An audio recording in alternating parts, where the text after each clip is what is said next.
اسی لیے رب نے فرمایا وَإِن تَعُدُّوا نِعْمَةَ اللَّهِ لَا تُحْصُوهَا، اگر تم رب کی نعمتوں کو شمار کرنا چاہو تو شمار نہیں کر سکتے۔ مزید فرمایا وَلَوْ أَنَّ مَا فِي الْأَرْضِ مِن شَجَرَةٍ أَقْلَامٍ، اگر زمین پر موجود سارے درخت قلم بن جائیں، وَالْبَحْرُ يَمُدُّهُ، اور سمندر ان کی مدد کو آ جائیں، یعنی وہ روشنائی بن جائیں، سَبْعَةُ أَبْحُرٍ مَا نَفِدَتْ كَلِمَاتُ اللَّهِ، ساتوں سمندر روشنائی بن جائیں، ما نفدت کلمات اللہ کی کلمات ختم ہونے کا نام نہیں لیں گے۔ یعنی اللہ رب العزت کی نعمتیں بے انتہا ہیں، بے شمار ہیں، جن کو آدمی گن نہیں سکتا۔ اللہ تعالیٰ کے کمالات اور صفات بے شمار ہیں، جن کو آدمی شمار نہیں کر سکتا۔ صبح سے لے کر شام تک انسان رب کی بے شمار نعمتوں میں گھرا ہوا ہے، اس کی بے شمار نعمتیں ہم روز بروز استعمال کرتے ہیں، لیکن دلوں میں شکر کا جذبہ نہیں پیدا ہوتا۔ حدیث میں حضرت ابو ہریرہ رضی اللہ عنہ سے روایت ہے کہ اللہ کے رسول صلی اللہ علیہ وسلم نے ارشاد فرمایا کہ جب تمہیں یہ خیال پیدا ہو کہ کوئی شخص تم سے زیادہ نعمتوں والا ہے، پیسوں والا ہے، تو اس سے نیچے شخص کو دیکھو کہ اس کو رب نے کس حالت میں رکھا ہے۔ اور ہمارے اسلاف نے بھی فرمایا ہے کہ نعمتوں کے سلسلے میں اپنے سے کم درجے والوں کو دیکھنا چاہیے، اور ایمان کے سلسلے میں اپنے سے اوپر والوں کو دیکھنا چاہیے۔ ایمان اور اعمال میں اپنے سے اوپر والوں کو دیکھیے، اور دولت میں اور دنیاوی نعمتوں کے حصول میں اپنے سے نیچے والوں کو دیکھیے، تاکہ آپ کے اندر شکر کا جذبہ پیدا ہو۔ اگر آپ اپنے سے نیچے والے کو دیکھیں گے تو آپ کو معلوم ہوگا کہ رب نے آپ کو کن کن چیزوں سے زیادتی فرما کر آپ کو اس اسٹیج پہ پہنچایا ہے۔ آپ سے نیچے مانگنے والے بھی موجود ہیں، آپ سے زیادہ ضرورت مند لوگ بھی موجود ہیں، آپ سے زیادہ پریشان حال لوگ بھی موجود ہیں۔ اگر آپ کے رب نے آپ کو علم سے نوازا ہے تو آپ اپنے سے نیچے لوگوں کو دیکھ سکتے ہیں جو جہالت کی اندھیریوں میں ٹامک ٹوئیاں مار رہے ہیں۔ اگر آپ کو رب نے صحت عطا فرمائی ہے تو آپ ہاسپٹلز میں جا کے دیکھیے، آپ کو اپنی صحت کی قدر ہوگی کہ کیسے لوگ مہلک امراضوں میں مبتلا ہیں اور دواؤں کو ترس رہے ہیں، صحیح علاج کو ترس رہے ہیں۔ اگر رب نے آپ کو دنیاوی مال و دولت سے نوازا ہے تو اپنے سے نیچے والوں کو دیکھیے، یا ان لوگوں کو دیکھیے جو آپ کی دکانوں پہ کام کرتے ہیں، آپ کے ہاں ضرورت مند بن کر کے آئے ہوئے ہیں۔ تو یہ کیا ہے؟ یہ رب کی بے شمار نعمتیں ہیں جن پر آج ہم شکر کرنا بھول گئے۔ فرمایا لئن شکرتم، جو نعمتیں تم کو عطا کی گئی ہیں، اگر تم ان پر شکر ادا کرو گے تو رب ان نعمتوں کو مزید بڑھا دے گا۔ ولئن کفرتم، لیکن اگر تم نے ان نعمتوں کا انکار کیا تو فرمایا ولئن کفرتم ان عذابی لشدید، کہ میرا عذاب بہت ہی زیادہ سخت ہے۔ ناشکرے لوگوں کے لیے، کفر کرنے والوں کے لیے، رب کی نعمتوں کا انکار کرنے والوں کے لیے رب کے یہاں کوئی جگہ نہیں۔ وَقَلِيلٌ مِّنْ عِبَادِيَ الشَّكُورُ، اللہ رب العزت نے فرمایا کہ میرے بہت تھوڑے بندے ایسے ہیں جو شکر ادا کرتے ہیں۔ وَقَلِيلٌ مِّنْ عِبَادِيَ الشَّكُورُ، بہت کم بندے ایسا ہوتے ہیں شکر ادا کرتے ہیں۔ آج کے آپ ماحول میں دیکھ لیں، ہر شخص کو کسی نہ کسی کی شکایت ہے۔ لوگوں ان کے پاس مال و دولت ہے، سب کچھ ہے، دکان ہے، سب کچھ ہے، لیکن آج آپ ان کے پاس جا کے بیٹھیں تو ایسا لگتا ہے مہنگائی کی مار جو اسٹارٹ ہوئی ہے وہ اسی بندے کے اوپر سے اسٹارٹ ہوئی ہے۔ پریشان حال ہے بالکل۔ لیکن وہی دوسری طرف ایسے اشخاص بھی ہیں جو کچھ رب نے ان کو دے دیا ہے انہی نعمتوں میں مست ہیں، انہی نعمتوں میں خوش ہیں۔ تو یہ کیا ہے؟ یہ قناعت ہے۔ کہتے ہیں مولوی کی تنخواہ میں برکت بہت ہوتی ہے۔ تو ہمارے ہاں ایک مفتی صاحب، مفتی عبداللہ صاحب پھول پوری رحمۃ اللہ علیہ، بھی 1 سال پہلے ان کا انتقال ہوا۔ ان سے ایک صاحب نے کہا کہ حضرت 1 لاکھ روپے مہینہ کماتا ہوں لیکن برکت نہیں ہوتی۔ آپ لوگوں کی بہت کم تنخواہیں ہوتی ہیں مدرسوں میں، لیکن آپ کی تنخواہوں میں برکت بہت ہوتی۔ تو مفتی صاحب نے ایک بہت اچھی بات ارشاد فرمائی جو میں تمام مالداروں سے یہ بات کہنا چاہتا ہوں۔ مفتی صاحب نے کہا کہ ٹھیک ہے، آپ ہمیں 1 لاکھ والی تنخواہ ہمیں دے دیں اور میری برکت والی 10,000 آپ رکھ لیں اور اس میں گزارا کر کے دکھائیے۔ آپ برکت والی آپ رکھ لیجئے، میری تنخواہ میں برکت بہت ہوتی ہے، آپ رکھ لیجئے 10,000، ہمیں 1,00,000 روپے مہینہ دے دیجئے۔ ارے برکت نہیں، رب نے ان کے اندر قناعت رکھی ہے، وہ قناعت کیے ہوئے ہیں۔ جو رب نے جتنی نعمتیں دی ہیں، اگر ان کی جیب میں 100 کا نوٹ ہے تو وہ 100 کے نوٹ پر بھی راضی ہیں۔ جنید بغدادی رحمۃ اللہ علیہ، پیروں میں جوتا نہیں ہے، کہنے لگے اے جنید تو لوگوں کے سامنے بڑی اچھی نصیحت والی باتیں کرتا ہے، تقریریں کرتا ہے، تیرا تو اولیاء اللہ میں شمار ہوتا ہے، لیکن آج تیرے پیر میں جوتا تک کے نہیں۔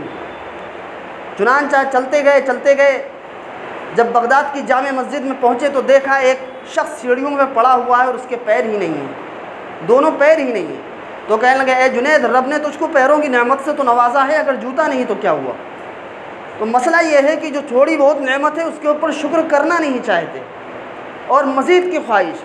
لیکن اعمال صالحہ کے سلسلے میں مسئلہ ایسا ہے کہ اعمال کے سلسلے میں کبھی دل میں خواہش اور حرص اور تمنا نہیں پیدا ہوتی کہ مسجد میں اگر دیکھ رہے ہیں کسی کو پابند تو دل میں بھی یہ خواہش اور تمنا ہو کہ کاش میں اس سے بھی زیادہ نیک بن جاؤں۔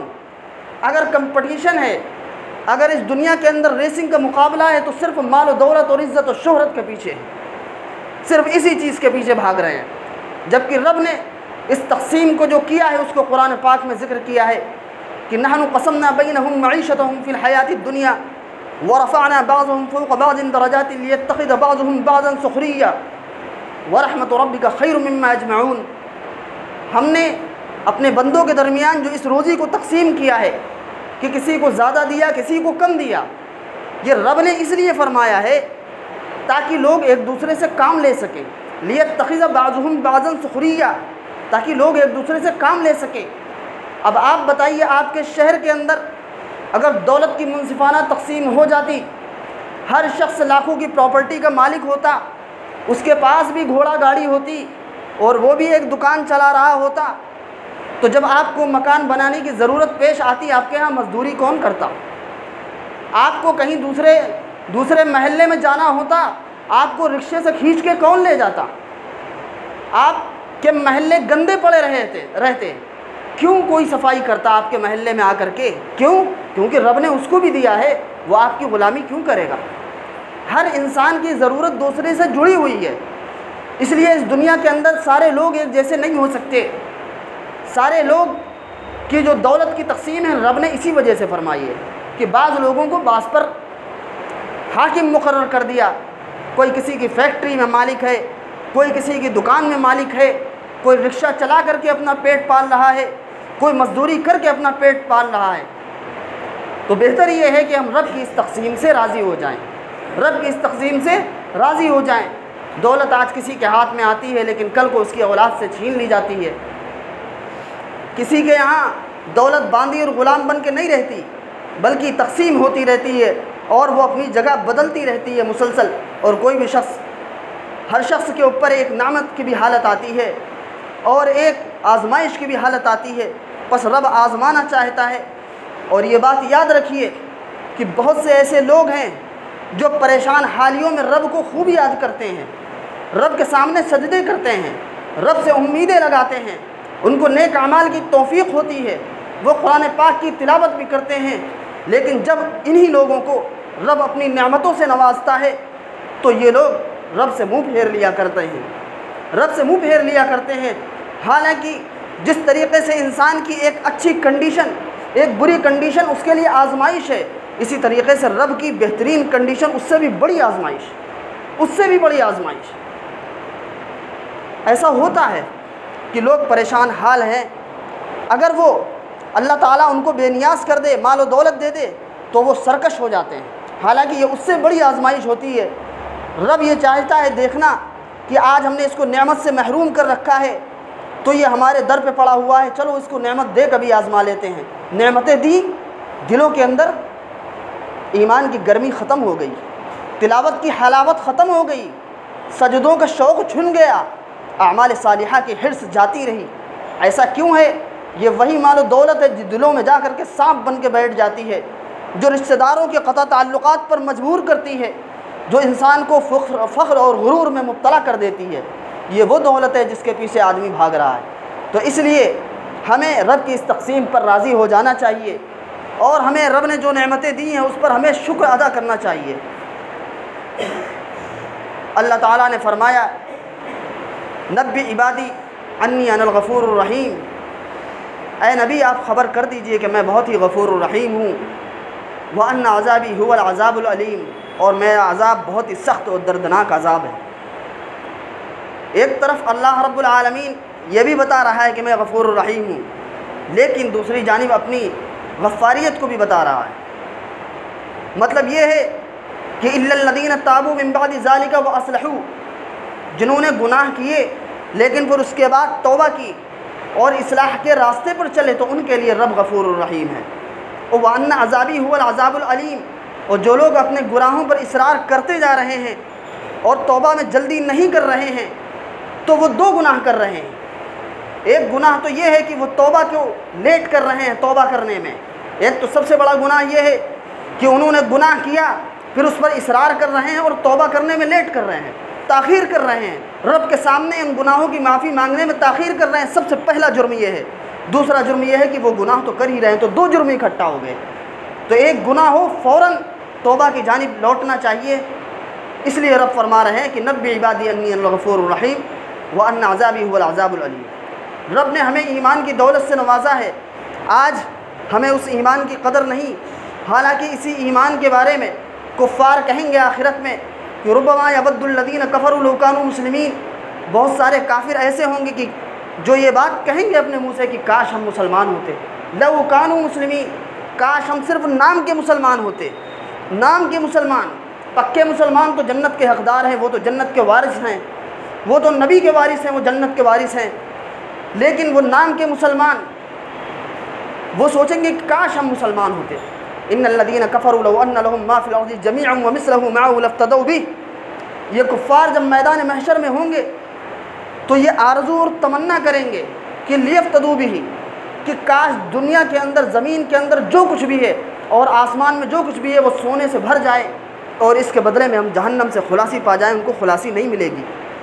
یہ دنیا مال و دولت جس کے پیچھے ہم بھاگتے ہیں یہ ایمان کے مقابلے میں ایک مچھر کے پر کے برابر بھی نہیں، رتی کے برابر بھی نہیں۔ فرمایا گیا کہ جس کے دل میں رتی برابر بھی ایمان ہوگا اس کو جہنم سے نکال لیا جائے گا۔ تو کب نکالا جائے گا؟ یہ اس وقت نکالا جائے گا جب جہنمی اہل اسلام کو اس بات کی غیرت دلائیں گے، اس بات کو بارے میں کہیں گے کہ میں تو کافر ہوں اس لیے میں جہنم میں ہوں، لیکن تم کیوں جہنم میں ہو؟ تم تو خدا خدا کیا کرتے تھے، تم تو اللہ اللہ کیا کرتے تھے، تم تو اسلام کو مانتے تھے، تب تم کیوں اس جہنم میں ہو؟ حالانکہ وہ اپنے گناہوں کی وجہ سے جہنم میں جل رہے ہوں گے۔ رب کی غیرت کو جوش آئے گا، بس اللہ تعالیٰ فرمائیں گے کہ جس کے دل میں ذرہ برابر بھی ایمان کا ایک چھوٹا سا ذرہ بھی ہے اس کو جہنم کی آگ سے نکال لو، اس کو جنت میں داخل کر دو۔ یہ رب کی غیرت کو انہوں نے للکارا ہے، کفار نے رب کی غیرت کو للکارا۔ آج میں بتاؤں گا کہ اس ذرہ بھر ایمان کی قیمت کیا ہے، اس ذرہ بھر ایمان کی قیمت۔ تو کافر سوچیں گے کہ کاش یہ ذرہ بھر ایمان بھی ہمارے دل کے اندر ہوتا تو آج میں جہنم سے خلاصی پا جاتا۔